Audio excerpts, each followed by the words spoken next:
Halo semuanya, selamat datang di channel YouTube Azara Auliatur Alzena bersama aku Rara di sini.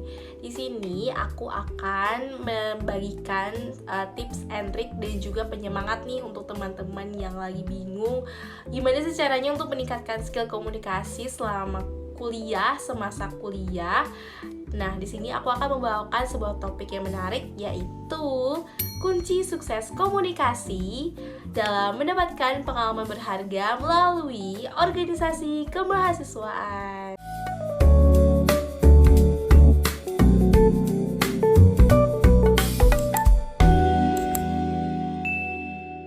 Kalian tentu setuju bukan kalau soft skill public speaking penting dimiliki oleh mahasiswa? Bukan hanya sekedar berani mengekspresikan diri, namun berani berpikir terbuka untuk menyelesaikan masalah-masalah yang ada. Tentu berani speak up tidaklah mudah, perlu berproses, yaitu dimulai ketika kamu terjun dahulu ke dunianya. Tapi bagaimana tuh kak, biar bisa berproses secara langsung? Sini, aku jelasin. Video ini tepat untuk kamu yang masih takut dalam menyampaikan gagasan, ingin dengan mudah terjun membangun relasi, dan meningkatkan kemampuan berkomunikasi, yakni dengan masuk organisasi. Oke, sebelum memulai, aku ingin menceritakan sedikit nih pengalamanku sebagai seseorang yang dulu masih takut untuk berkomunikasi, terutama dalam menyampaikan argumen, tidak berani bersosialisasi, hingga aku bisa menjadi seseorang yang percaya diri. Di sini aku akan menceritakan sedikit nih pengalaman aku akhirnya bisa percaya diri dan yakin untuk masuk organisasi.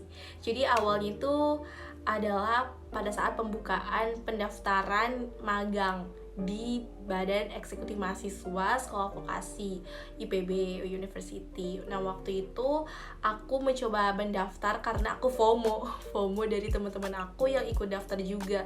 Nah, aku sebenarnya nggak ada keinginan untuk meningkatkan skill komunikasi ataupun critical thinking dan benefit lainnya.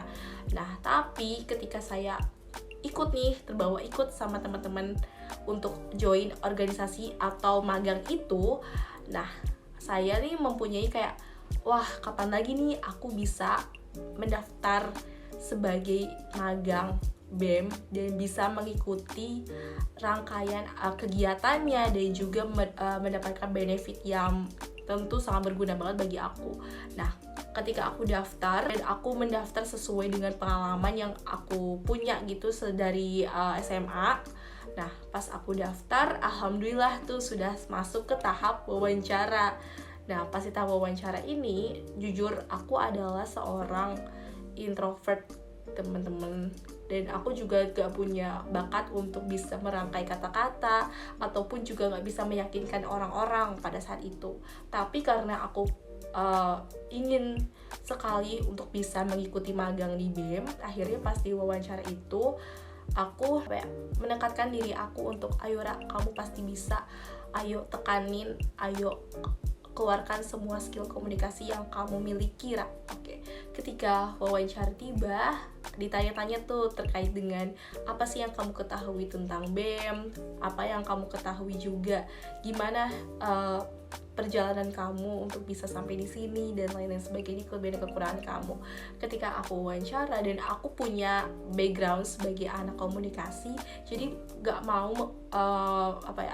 menurunkan high value sebagai anak komunikasi. Jadi pas wawancara aku langsung kayak oke, bisa, ayo kamu bisa. Dan ternyata karena situasi itu aku jadi bisa percaya diri dan juga bisa merangkai kata-kata aku dengan baik gitu, dan bisa meyakinkan si penanya itu, yaitu cutting kan. Nah, alhamdulillah waktu itu akhirnya diterima nih. Wah, seneng banget kan diterima. Nah, waktu itu rapat tiba dan aku harus memperkenalkan diri aku sama anak-anak yang lain kan, sama anak magang, sama kating-kating juga. Dan aku ada pressure, aku harus bisa berkomunikasi gitu, karena ada di lingkungan yang emang mengharuskan aku untuk bisa aktif gitu.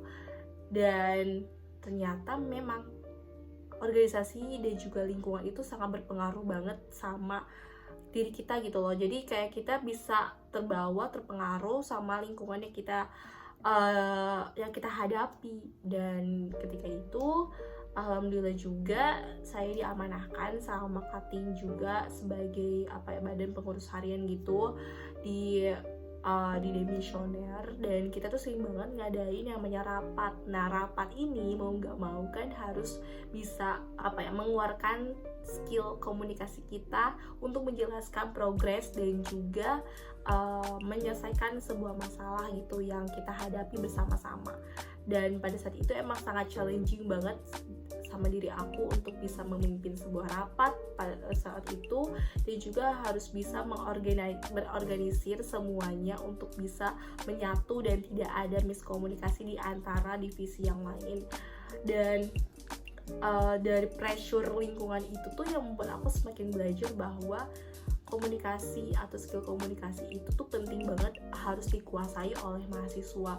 Dan jadi makanya kalau kita takut untuk memulai berani untuk terjun ke lingkungan baru, jangan khawatir teman-teman, kalian harus bisa percaya sama diri kalian bahwa kalian itu bisa. Kalian tuh masuk organisasi ataupun pengalaman lainnya itu untuk belajar mengembangkan diri. Jadi mau gak mau kalian juga harus mencobanya.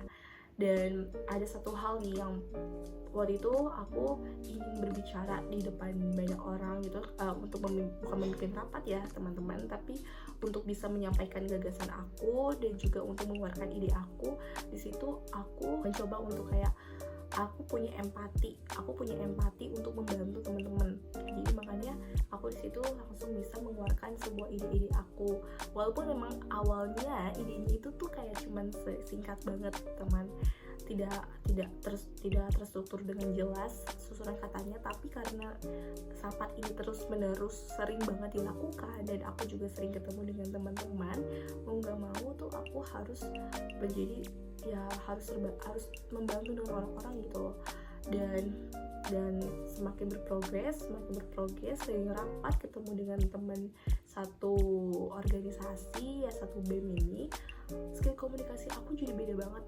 Jadi yang awalnya cuman bisa menyampaikan sepatah atau dua kata, tapi karena rapat ini dilakukan secara terus menerus, terus juga aku ketemu dengan teman-teman untuk berdiskusi, akhirnya skill kemampuan aku tuh jadi lebih bertambah dan akhirnya bisa menyampaikan gagasan dengan lebih terstruktur, dan aku akhirnya juga bisa membangun kepercayaan dan membangun relasi dengan teman-teman satu organisasi yang memiliki satu tujuan yang sama seperti itu. Jadi menurut aku dengan kalian masuk organisasi, baik itu di lingkungan kampus maupun di luar kampus, kalian bisa meningkatkan skill kemampuan komunikasi dengan lebih terarah, dengan lebih bagus dan lebih handal, karena dari situasi dan juga lingkungan kalian yang nge-pressure, yang mendorong kalian untuk bisa terinspirasi dengan orang-orang keren yang kalian temui gitu. Karena di dalam sebuah organisasi itu pasti ada orang-orang yang sudah berpengalaman. Misalnya ada orang yang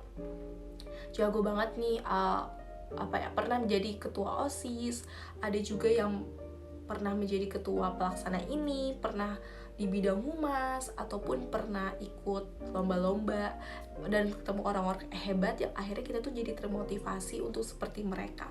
Jadi emang lingkungan tuh bisa berpengaruh gitu sama diri kita, dan diri kita juga bisa terpengaruh dari lingkungan itu, seperti itu. Jadi kalian harus berani mencoba untuk hal baru gitu. Oke. Dan emang kalau di organisasi kan mau gak mau kita tuh harus bisa berkenalan dengan teman-teman kan, supaya kita tidak sendirian, supaya kita bisa bekerja sama. Dan SKSD itu penting banget. Jadi jangan sampai kalian berpikir SKSD itu tuh negatif.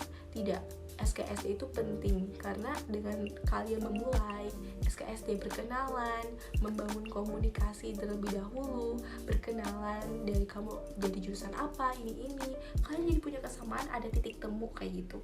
Dan kalian jadi akhirnya bisa bisa tahu nih jalan atau cara atau teknik kalian ketika kalian bertemu dengan orang baru.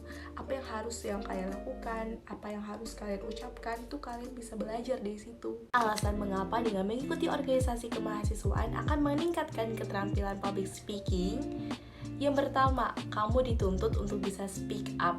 Jadi ketika sebuah organisasi sedang menjalankan sebuah proker, pasti kita selalu diamanahkan menjadi bagian dari kepanitiaan. Entah itu menjadi badan pengurus harian maupun staf divisi. Nah, ketika kalian dimintakan progresnya secara terbuka, kalian mau gak mau harus bisa menyampaikan hasil progres kamu bersama tim kamu dengan baik dan juga jelas, berurutan. Nah, hal ini menurut aku dapat meningkatkan skill public speaking kamu dalam hal critical thinking, terus juga problem solving terhadap proker yang kamu jalani. Nah, yang kedua adalah bersosialisasi. Kamu memasuki organisasi kemahasiswaan. Tentu kamu dikelilingi dengan mahasiswa ataupun mahasiswi dari berbagai jurusan dan memiliki karakteristik yang berbeda. Ketika kamu terjun, mau gak mau harus berteman dan menjalin hubungan atau menjalin komunikasi dua arah supaya ketika kamu menjalankan sebuah proker bersama tim, kamu jadi enak bekerja sama gitu. Intinya kalian akan belajar bagaimana berkenalan dan juga membangun relasi yang lebih luas karena kesamaan tujuan kamu dan juga teman-teman yang kamu miliki itu. Nah, jadi kunci komunikasi itu adalah hal yang sangat penting dan pasti akan dilakukan dalam membangun pertemanan. Nah, jadi challenging-nya adalah dalam ber-SKSD dahulu dengan teman baru akan meningkatkan skill komunikasi kamu secara tidak sadar. Nah, lalu yang ketiga nih, learn to be different figures. Nah, maksudnya apa tuh, Kak? Nah, jadi di dalam organisasi kemahasiswaan yang aku bilang sebelumnya tadi, yang poin pertama, pasti kalian diamanahkan menjadi kepanitiaan di sana, mulai dari MC, terus juga ketua pelaksana, humas, semuanya ada. New experience akan kalian dapatkan semua di situ. Nah, challenging-nya adalah tentu semuanya dimulai dari komunikasi yang kalian keluarkan. Misalnya, MC, kalian akan belajar berbicara di depan umum yang audiensnya beragam dan struktur gaya bicaranya juga harus disesuaikan dengan topik yang kalian bawakan gitu dengan teman-teman formal ataupun non formal. Nah, teknik public speaking akan kalian belajar di sini. Kemudian kalian akan menjadi humas. Nah, kalian akan nih belajar bernegosiasi dengan pihak eksternal maupun juga ketua BEM kalian bahkan. Nah, skill ataupun ketua ormawa kalian gitu. Skill komunikasi yang terarah dan terstruktur ini menjadi faktor terpenting yang harus kalian miliki sebagai humas. Dan cepat tanggap tersebut juga kalian akan dapatkan di situ. Ininya semua kepanitiaan proker itu memiliki tanggung jawab dan juga gaya komunikasi yang lebih profesional dalam menyelesaikan urusannya sehingga skill komunikasi diharapkan dapat meningkat diri kalian dan kalian akan menjadi seorang public yang handal gitu dalam di berbagai situasi. Lalu manfaat apa aja nih yang bisa didapatkan seorang mahasiswa ketika akan memasuki dunia pekerjaan nantinya jika mereka dari masa kuliah sudah memperoleh pengalaman public speaking? Yang pertama, membangun relasi dengan mudah dengan teknik dan juga pengalaman yang sudah dilakukan semasa organisasi. Yang kedua, kalian mampu beradaptasi dengan lingkungan baru, dengan orang-orang baru dan juga pekerjaan baru. Yang ketiga, bentuk komunikasi kamu akan lebih profesional dan terarah. Yang keempat, critical thinking dan problem solving dengan rekan kerja melalui skill komunikasi yang sudah kamu asah dahulu bisa terimplementasikan. Yang kelima, kalian akan terbiasa dalam membawakan sebuah materi rapat dengan terorganisir dan sejalan dengan tujuan perusahaan kalian. Intinya, hal yang bisa kamu rasakan ketika kamu mengikuti organisasi kemahasiswaan adalah kalian akan mendapatkan banyak pengalaman berharga, seperti kamu menjadi tokoh atau figur yang berbeda, kepanitiaan yang berbeda, kerjasama tim, critical thinking, problem solving, jiwa kepemimpinan kamu juga akan diasah di sini. Intinya semuanya berawal dari komunikasi yang kamu lakukan. Kemampuan komunikasi akan terus meningkat seiring dengan perjalanannya kamu di organisasi tersebut. Situasi dan keadaan yang mendukung itulah yang akan membawamu belajar dan menjadi public speaking yang handal. Kamu juga akan mudah bergaul dengan banyak orang with on your own way dari pengalaman kamu. Kamu menjadi seseorang yang percaya diri dari gagasan yang kamu keluarkan tanpa nervous. Susunan kata per kata yang kamu keluarkan juga akan semakin meningkat, bagus seiring dengan berjalannya kamu aktif di dalam organisasi yang kamu ikuti. Tapi disclaimer ya, itu semua baik lagi ke diri kalian masing-masing sesuai dengan kebutuhan dan juga kesiapan dari diri kalian, oke? Terima kasih sudah menonton, jangan lupa like, comment, dan share ke teman-teman kalian. See you on the next chapter with me, mahasiswa Indonesia. Dadah!